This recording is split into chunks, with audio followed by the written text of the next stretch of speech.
So there's a lot of things that are different from their culture and like how they act. The thing with like Portuguese people is that at first they seem kind of like standoffish. A funny thing about them is they always eat with a fork and a knife, never just a fork like we do. And they hold their fork in their right hand and their knife in their left hand, and they kind of scoop onto their fork and eat it. And it's actually really useful. Like you don't have to like chase your little peas or rice around the plate, but you can just like scoop it on and eat it, and it's like really simple. So they do these things called beijinhos when they greet people, and what that means, literally means little kisses. So I probably kissed like hundreds of women in Portugal, and old ladies or little girls or stuff like that, and it's just like not weird there. And what it is like you do like one cheek and like they touch their face like that, and it's always the same direction. So it's like this cheek and then that cheek, and if you go the opposite direction, it's just like really awkward because they're not expecting it. So they're just like, whoa, but you'll get used to it really fast. It is the Portuguese way to be a little shut, I think. But they're actually, I don't know, there's just so much culture. One of the things that I noticed right off the bat being in Portugal is I love music. I love music. And they have some good music, but one that's very unique to Portugal that stood out to me is called fado, which means fate. And it's kind of like a folk type music that they play. And they play with this, I can't remember the name, this special type of guitar.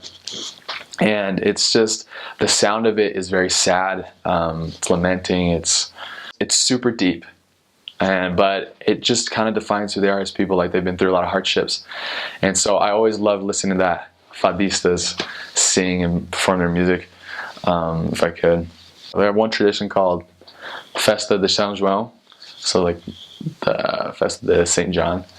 And they eat sardines. But one of the funny things they do, and you can look this up on YouTube, is at night they'll start smacking each other with hammers on their head. Not real hammers, but like the air-filled ones. So like if you look it up on YouTube, there's just literally a video of people just smacking each other with these little air balloon hammers. And it's just a part of the tradition. Christmas and Easter are very, very big in Portugal. Being a Catholic people, they're very important. You'll still see lights, you'll still see Christmas trees and stuff like that. But it is a tradition. As far as of the areas I served in, you always open one present before you go to bed, before you wake up on Christmas Day. So that's one thing they always do. Oh, I forgot another thing about food. I can't believe I forgot. The most important food in Portugal is bacalhau. Can't believe I forgot that.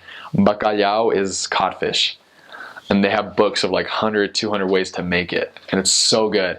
And that's like their main dish. They eat it on Christmas, they eat it on Easter.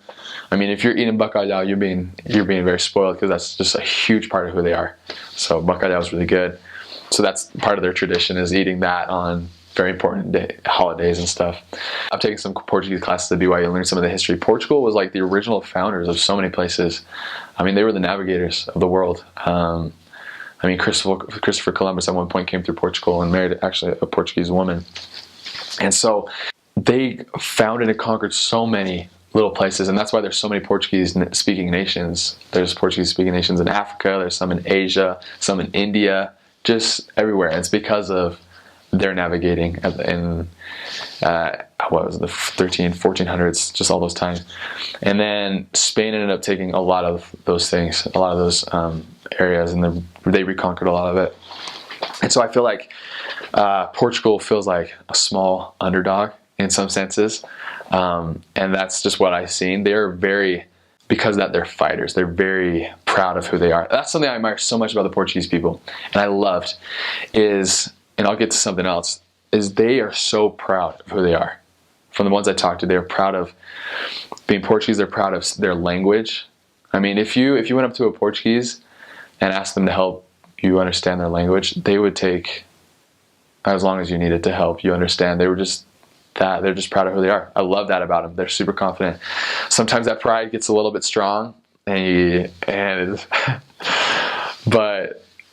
it's a good proud a lot of the time. The moment you ask for directions, the moment you ask for help, they're like human GPSs. Like I remember multiple times, but in particular my first transfer, asking a guy, me and my trainer, we went and asked a guy for directions to this place, because in Portugal, it's not like the grid here in Utah or in Provo. In Portugal, like if you need a street or you need a house somewhere, you just build on top of whatever, it's, you know, so it's just crazy streets.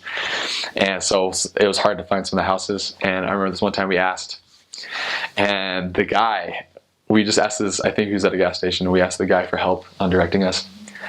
And he's like, oh, I'm not sure exactly. I feel like I know where that is, but let me go check real quick. And he brings like 2 or 3 other guys that were in a cafe and a little bar, and he comes and brings them, and they literally take us to this spot. Like all 4 of these guys take us to this spot. It was at least a half-mile walk, and so that's just who they are. They're super helpful, and they'll give the best directions. They're literally human GPSs. It's incredible. They'll be like, so you're going to want to turn right at this street. You're going to see a pink mailbox. Once you see that pink mailbox, you want to keep going straight for about 2 more blocks. Turn left at that second block. Do this and this, and then you're there. And it's like the exact directions they give you. So that's a cultural thing. They're super helpful. When you're leaving a Portuguese home, you never open the door to leave. They will always open the door for you.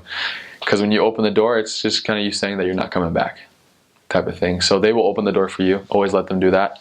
I remember I had to yawn, and I yawned super big. Like it was like my mouth was wide open, and a guy walked right in front of me as I did it. And he kind of just did a and then kept walking. So it's really disrespectful to keep your mouth open when you're yawning. You should cover. Just a little random thing like that. The culture of Portugal it's so beautiful. It's a lot different than our American culture. They're very straightforward, which for me took a while to get used to, because as Americans we kind of beat around the bush a lot of times. But I actually grew to love their straightforwardness, and they just say it with so much love that you can't help but love them when they say it, and you're not offended when they say something. But the culture is very, very loving, very open. They'll tell you all about their lives. It's very different from the American culture in that they will just talk for hours.